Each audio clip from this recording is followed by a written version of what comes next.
Hi, Parkmore families. It's Mrs. Shade coming to you live from my she shed.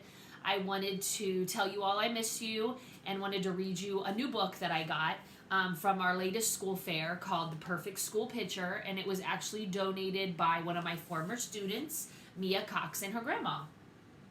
The Perfect School Picture by Deborah Dyson.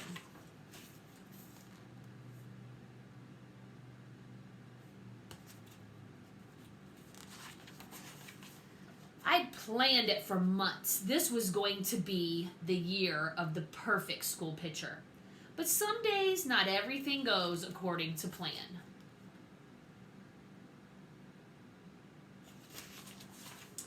The day started with the worst case of bedhead ever. Exhibit A, front view. Exhibit B, side view. Exhibit C, back view. Exhibit D, the look on my brother's face when he saw my hair.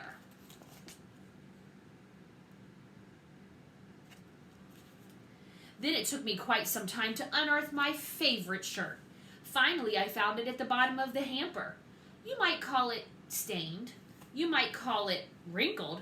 You might even call it smelly. You wouldn't be wrong.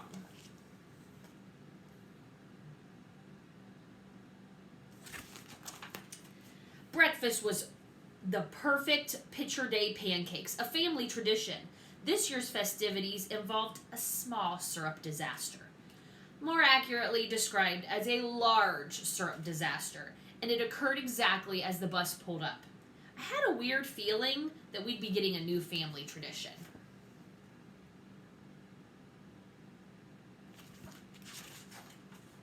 On the bus, I got into a small bit of trouble. Make that a large bit of trouble. The bus driver made me sit in the seat right behind him for the rest of the ride. By the time I got into school, my picture day face was fixed in a picture day scowl.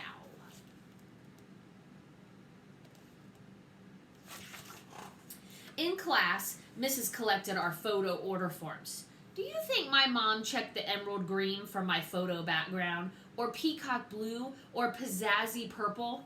Nope. Once again, of all the backgrounds in the world, my mom checked snoring, boring, gray. No one gets traditional gray, except for me. And it just so happens to be the only color in the world that makes my favorite shirt disappear. But all the stains and wrinkles were still there to see.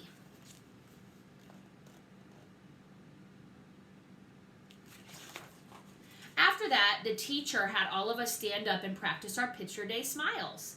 Personally, I thought we needed a little something to get us in the picture day mood. Oops. Got myself in trouble again.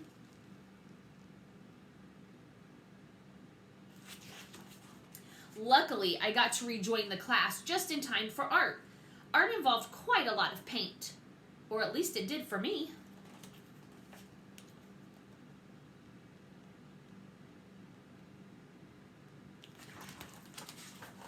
Finally, it was time to line up for our photos.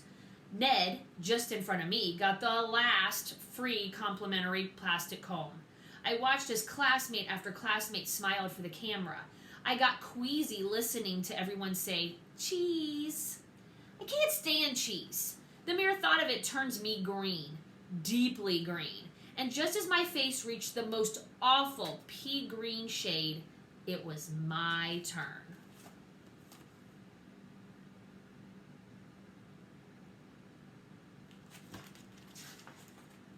I stepped forward. I sat down on the stool. It was hard as a rock and cold as an iceberg. Just a sec, said the photographer as he fiddled with the camera knobs.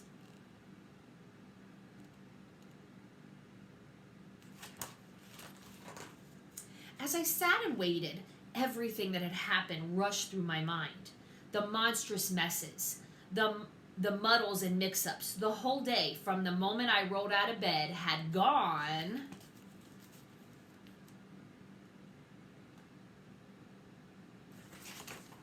perfectly. Even better than planned. This year, I was going to finally have the perfect school picture.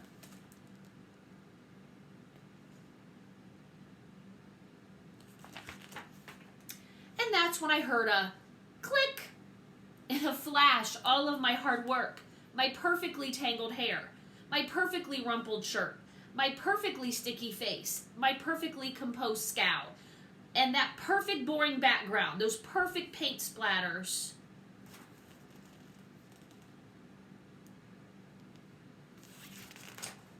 Wasted, useless, ruined. In a moment of weakness, an unexpected smile. My mom said it was my best picture ever.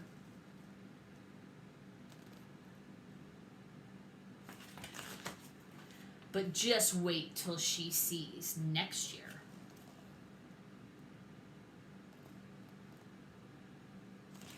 So hopefully you picked up that he was trying to be silly in his class picture and not smile, and they caught a nice smile anyway. I miss you guys. Be safe. Put first things first. Make sure you do your work before you play, and I hope to see you guys soon. Bye.